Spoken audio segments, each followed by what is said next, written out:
Bonjour à tous, vous avez envie d'entreprendre de manière durable et responsable? C'est possible, on vous explique tout avec nos deux experts. Étienne Oulotte, je suis expert en accompagnement d'entreprises en durabilité. Je travaille à Bruxelles Environnement, l'administration de l'environnement et de l'énergie.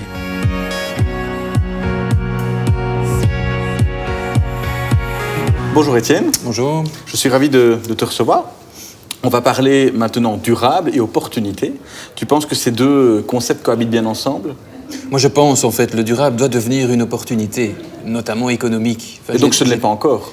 Ça l'est déjà. C'est en chemin? Ça l'est déjà, mais il y a encore beaucoup de chemin à faire, je pense. On a beaucoup travaillé jusqu'à présent dans ce qu'on a appelé l'éco-management, oui. Donc des petits gestes vers l'environnement, que ce soit par exemple des économies en termes de factures d'électricité, changement des ampoules, travail sur le papier, sur les déchets. Je pense maintenant il faut aller vraiment un pas plus loin et ancrer le durable dans la stratégie économique de développement de l'entreprise. Alors justement, c'est quoi le durable pour une entreprise en termes de concret?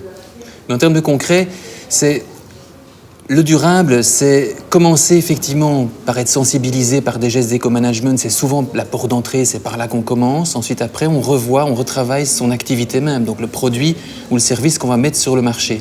Et c'est se dire aussi, si avant on avait le modèle de dire qu'une entreprise faisait des efforts par rapport à l'environnement pour développer son activité, enfin surtout pour faire des gestes par rapport à la planète, je pense que c'est plus suffisant. Donc il faut vraiment en fait se dire que l'entreprise est au cœur d'un écosystème, elle travaille avec des employés autour d'elle au sein de son entreprise et des personnes qui gravitent autour ses clients et ses fournisseurs. Elle travaille dans un écosystème, dans un environnement où elle va pomper ses matières premières, où elle rejette des déchets et donc on doit tenir compte de tout cet écosystème et elle doit en tenir compte pour travailler. On a interrogé pas mal d'entrepreneurs et souvent ils nous disent en fait, moi je ne comprends pas très bien le lien entre le durable et le rentable. Et donc comment est-ce que je peux faire du durable une opportunité, une source de développement pour mon entreprise? Donc la durabilité, c'est une question de bon sens, c'est une question d'être convaincu d'abord qu'il faut faire quelque chose, c'est une question de se fixer des bonnes priorités, il faut des priorités économiques. Donc les gestes d'éco-management dont je parlais avant, ils sont importants, on commence par ça. On peut par exemple imaginer faire un rapide diagnostic de l'entreprise, se dire que mes factures d'électricité, par exemple, si on prend un revendeur qui est un coût alimentaire, pour moi, et il travaille avec beaucoup de stockage, de frigo, donc il a des consommations énergétiques énormes. Donc il va se dire, je vais aller voir directement là-bas si je ne peux pas faire des efforts pour économiser de l'argent. C'est ce qu'on a appelé les gestes d'éco-management, mais prioritaires, les fameux quick wins. Donc on gagne rapidement. Et une entreprise, on a combien selon toi? Il y en a peut-être 10, 15? Il y a beaucoup de quick wins? Il n'y en a pas énormément qui rapportent à court terme, rapidement. Voilà. Parce que le problème qu'on a, c'est quand on laisse la durabilité sur une base volontaire, on va spontanément aller vers ce qu'on aime. C'est peut-être pas la priorité d'une entreprise. Donc on peut aller, imaginons une entreprise qui se dit « je veux travailler sur le papier recyclé », c'est très bien, c'était peut-être les vieilles notions du label et des gestes d'éco-management qu'on avait avant, mais en fait le papier ne représente peut-être rien comme consommable au niveau de l'entreprise, donc on travaille sur autre chose. Nous on fixait comme ça les choses, diagnostic rapide, on vise les quick wins sur lesquels on travaille, et l'argent qu'on gagne, parce qu'on parle toujours de finalité économique quand même dans l'histoire, même si ce n'est pas que ça le durable, mais l'argent est réinjecté dans une réflexion plus profonde sur le modèle économique. Je reviens avec mon revendeur alimentaire. Il a travaillé sur sa consommation énergétique en plaçant par exemple des panneaux photovoltaïques, en produisant soi-même son énergie, en travaillant sur sa logistique, donc des véhicules plus économes en énergie. Ça, c'est ce que j'appelle les quick wins. Après, on revient vers le core business de l'entreprise qui est vendre des aliments, acheter et vendre. Et là, vous accompagnez, il y a moyen. Et là, on accompagne. Et là, la durabilité, elle est moins évidente. C'est plus compliqué pour une entreprise de comprendre quoi faire. On me dit souvent que le choix du durable est tout d'abord une motivation marketing. Donc ça veut dire que les entreprises choisissent de faire du durable parce que ça fait bien et ça fait joli. Tu penses que les choses changent? Est-ce que vous les accompagnez pour justement tangibiliser ça? Mais le durable, tant mieux si c'est un branding ou un marketing pour l'entreprise et que grâce à ça, elle va gagner une clientèle. Pour autant que ça ne se limite pas à nouveau à l'éco-management. Voilà, ce qu'on avait appelé le greenwashing à un moment. Voilà. Il y a 10 ans, on parlait que de ça. Il faut sortir de ça. Voilà. C'est vraiment travailler sur son core business, sur son activité et essayer de faire des choses. McDonald's a changé pour ça son logo. Il est passé de rouge à vert pour faire croire qu'à l'intérieur, tout était green. Voilà. Mais ça, c'est ce qu'on appelle alors du marketing en plein. C'est un changement peut-être de logo ou de branding. C'est vraiment pas suffisant. Mais on ne peut pas dire qu'on peut être opposé au greenwashing. Je pense que c'est une étape peut-être indispensable pour déjà avoir une sensibilité. Au moins, ça veut dire qu'ils réfléchissent. Déjà, c'est positif, ils réfléchissent. Mais non, après, il faut aller beaucoup plus loin. Voilà, la chaîne de valeur, les fournisseurs, donc, par le où choix. commencer? Donc, c'est clair, pour moi, la question que je me pose, c'est qu'aujourd'hui, je suis un entrepreneur, je t'entends, mais par quoi je commence? Commencer d'abord, comme j'avais dit, par les éco-management rapides, Ok, gagner de ça, c'est l'argent, clair. ça on met de côté. Mais quelle est la première étape? Je dois contacter quelqu'un, je vais sur Internet, je vais voir des vidéos. Comment est-ce que je deviens D'abord, éco-responsable? être personnellement convaincu qu'il faut aller plus loin et travailler voilà, sur son modèle économique, sur son activité. Donc, conviction Ça, c'est personnelle. voilà. Par soi-même, on peut déjà identifier un tas de priorités qu'on pourrait faire pour améliorer son processus de fabrication du produit, par exemple, Oui. ou travailler sa relation avec les fournisseurs, les clients, voilà, travailler plutôt l'organisation Et donc, tu interne, dois consacrer l'intelligence du temps collective. là-dessus. Non, souvent les personnes ont beaucoup d'idées. Le problème, c'est de structurer les idées. Donc ça, c'est un peu l'accompagnement effectivement qu'on peut proposer, c'est d'arriver à mettre en fait les idées qui coûtent pas trop cher à la mise en œuvre et également qui vont rapporter rapidement. Alors, Étienne, tu as pas mal parlé des quick wins, mais qu'est-ce qu'il y a encore en plus de cela? Donc après les quick wins, il y a le vrai travail voilà, sur l'activité même de l'entreprise, donc sur le produit ou le service qu'elle va mettre sur le marché. Une entreprise par exemple qui va mettre des appareils audio sur le marché, Oui. son business classique c'est de mettre des appareils audio, vendre, service après-vente, et puis après ça se limite généralement à peu de choses près à ça. La vraie travail sur la durabilité, ça va être de reconcevoir un peu le processus de fabrication de l'appareil audio, dans la manière où il va être après pouvant être redémonté entièrement. Donc la personne va pouvoir récupérer toutes ces matières premières, recréer d'autres appareils audio avec un système de remise-reprise avec le client. C'est en fait ça la durabilité aussi. Ça veut dire qu'on fidélise une relation avec le client qui ramène son appareil, qui en reprend un Ok, autre, donc on crée qui est un cycle, redesigné. oui. Le constructeur, lui, récupère ses matières premières, en tout cas une grosse partie. Il dépend moins donc des matières premières, des fluctuations sur le marché, du coût des matières premières qui n'arrêtent pas de bouger, comme on le voit aujourd'hui. Oui. Et donc, pour l'entrepreneur, pour le client, ben, voilà, il y a une plus-value qui est générée à ce niveau-là. Donc ça, c'est vraiment pour moi l'ancrage de la durabilité dans une entreprise de type audio. Comme conclusion, selon toi, tu peux terminer ma phrase, dans 5 ans, la durabilité sera? Une stratégie évidente pour l'entreprise pour se développer. Merci Étienne. Je m'appelle Thomas Romagnoli, je travaille chez Bruxelles Environnement sur l'accompagnement des entreprises bruxelloises vers les opportunités de business durable et je suis le coordinateur du programme Resilience Coaching.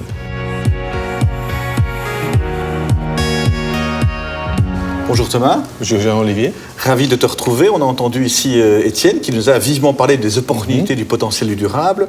Mais en fait, la question que je me pose, c'est par quoi commencer clairement? Est-ce qu'on doit lire des livres? Est-ce qu'on doit aller sur le web? Est-ce qu'il y a des conférences? Est-ce que tu sais aider nos entrepreneurs à commencer par la bonne étape? Oui. Sur Internet ou à une conférence, l'entrepreneur va surtout capter des informations générales sans savoir nécessairement distinguer les informations qui sont pertinentes pour lui ou les opportunités qui se trouvent à sa propre portée. Il y a beaucoup d'infos, on est vite perdu. Oui, c'est ça. Et comme chaque entreprise a un cas spécifique, ceci demande aussi une approche personnalisée. Oui. Et c'est pour répondre à ce besoin que Bruxelles Environnement a lancé l'offre d'accompagnement qui s'appelle Resilience Coaching et ce qui est offert gratuitement. Résilience Coaching, ça c'est ambitieux, ça, non? Oui. L'objectif de cette offre d'accompagnement, c'est d'assister les entreprises bruxelloises pour trouver des solutions pour répondre aux opportunités du business durable. C'est un accompagnement qui prend 4 jours, étalé sur une période de 6 mois, Oui. qui est géré par des coachs, des experts en résilience d'entreprise qui identifient avec et chez l'entrepreneur les opportunités pour son propre cas. Ensemble, ils cherchent des solutions concrètes afin de répondre à ces opportunités identifiées. Et c'est sous forme d'un jeu? Comment ça se passe, cette formation? C'est des questions? Il y a une méthodologie, clairement? Tout commence avec une bonne compréhension de l'entreprise en soi. Donc, au début, le coach prendra quelques heures pour déterminer avec l'entrepreneur où se trouve l'entreprise actuellement. OK. Parce qu'afin de construire un cheminement pour le futur, il est bien important de bien comprendre ce que l'entreprise fait actuellement. Et basé sur ça, on a créé une méthodologie qui marche avec qu'on appelle les 30 principes résilience.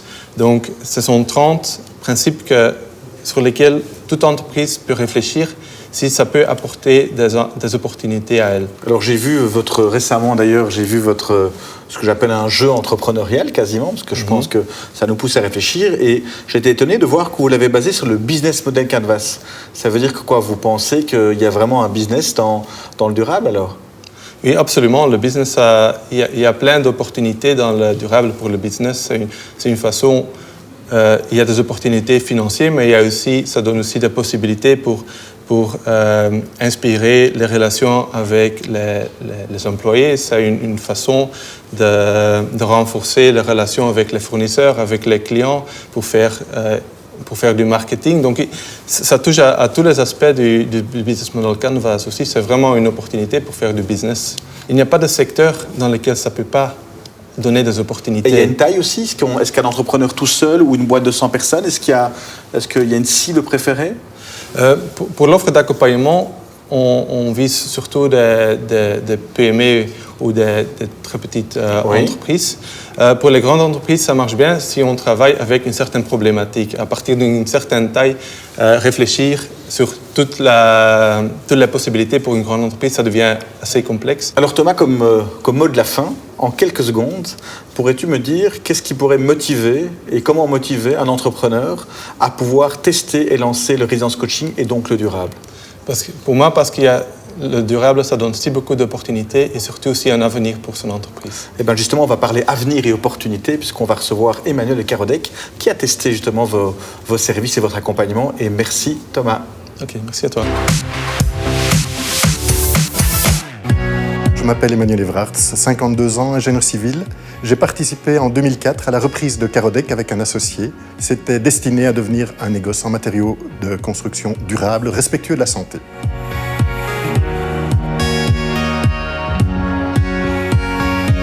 Bonjour Emmanuel. Bonjour Jean-Olivier. Ravi de te retrouver autour de cette table et de ce salon. On va parler des opportunités du durable. On a pas mal parlé avec Thomas et Étienne précédemment sur le fait que apparemment le durable, ça peut être rentable. Je sais que Carodec a fait l'aventure. Pourquoi avez-vous choisi de prendre l'aventure du durable ?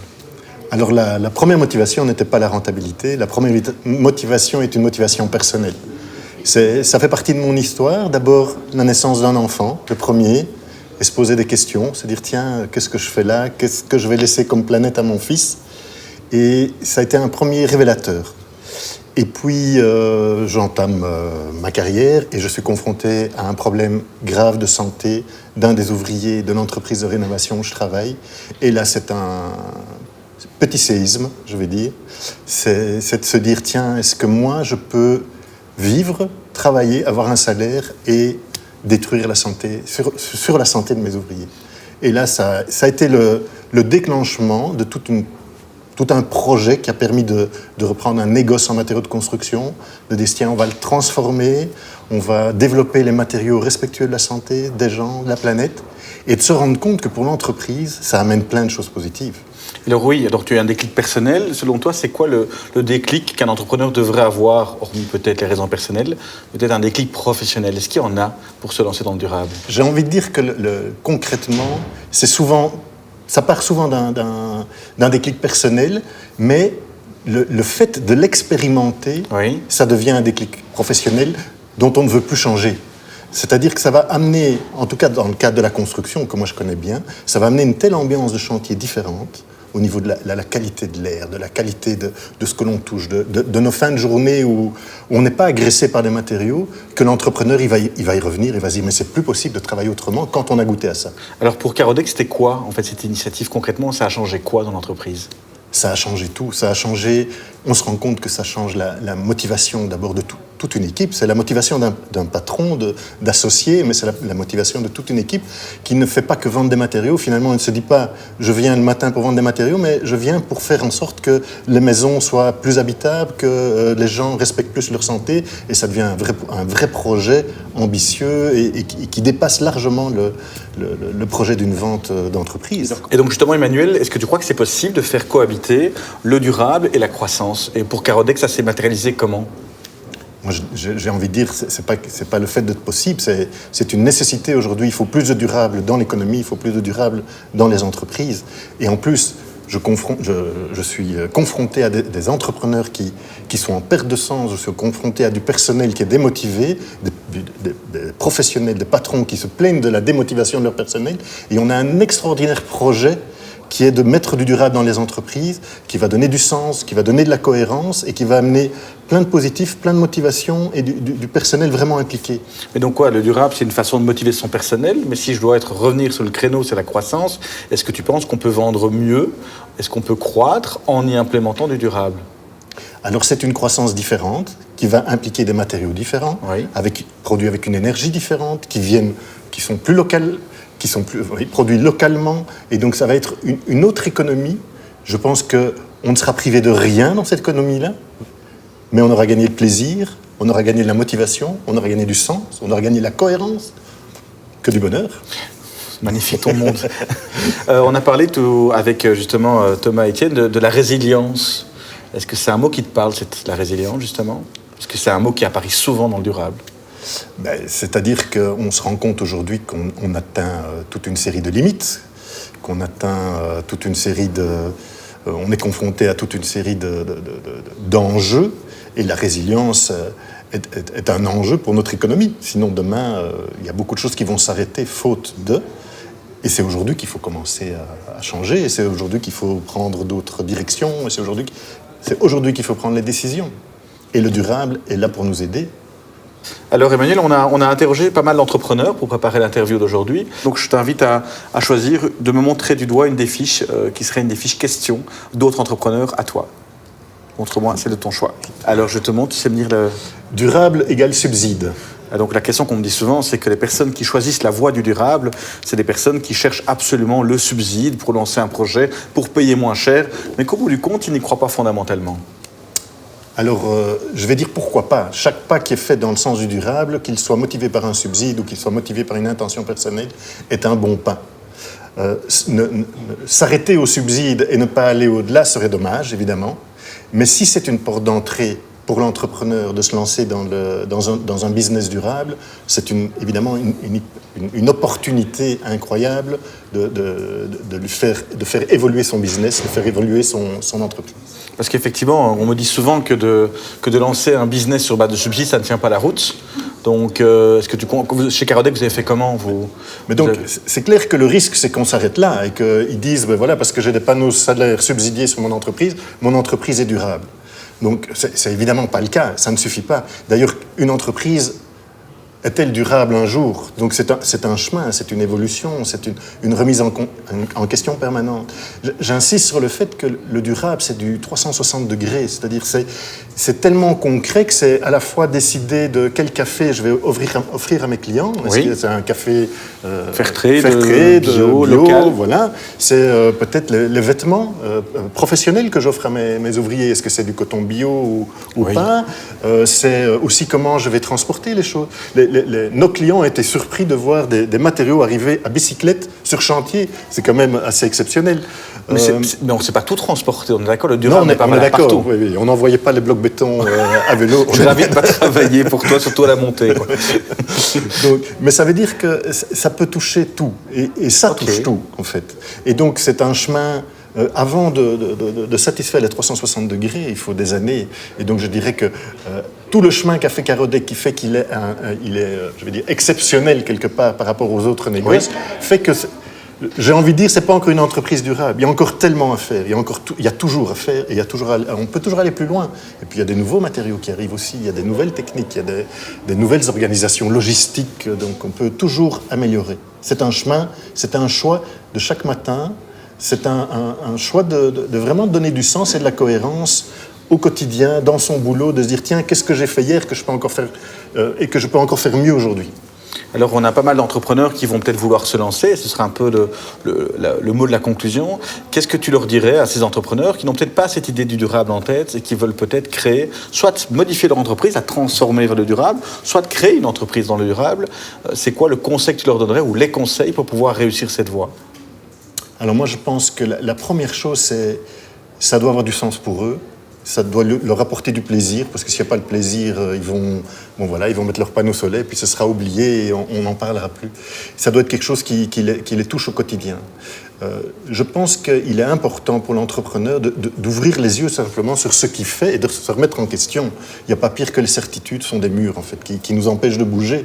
Et donc, il doit regarder son business, voir là où il y aurait des améliorations possibles et voir quelle motivation il met dedans. Mais je dois dire que pour moi, le fait de pouvoir me regarder dans la glace tous les matins en me disant « Aujourd'hui, tu vas faire que le monde est encore un peu meilleur qu'il n'était hier », c'est une motivation. Le plaisir que j'ai à côtoyer des gens dans une relation, je veux dire, c'est une relation durable aussi avec les fournisseurs, avec les travailleurs, avec les associés, avec les administrateurs. Je veux dire, on vit dans un autre monde et on a plaisir à se lever le matin pour le côtoyer. Emmanuel, merci pour ces premiers conseils. Tu n'en aurais pas encore un petit dernier à nous donner avant de repartir ? Moi, je conseillerais à l'entrepreneur d'impliquer ses travailleurs. Je suis sûr qu'eux ont certainement des idées que lui n'a pas et ils auront l'énergie de la mettre en place et ça va augmenter la motivation et ça va changer l'énergie de son entreprise et il en sera très content. Merci Manu. Et maintenant, place au récap. Faire évoluer son entreprise vers le durable, ça change tout.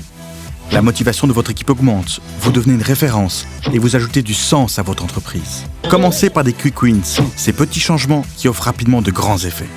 Mais si vous voulez ancrer le durable dans votre stratégie d'entreprise, repensez complètement le service ou le produit que vous mettez sur le marché.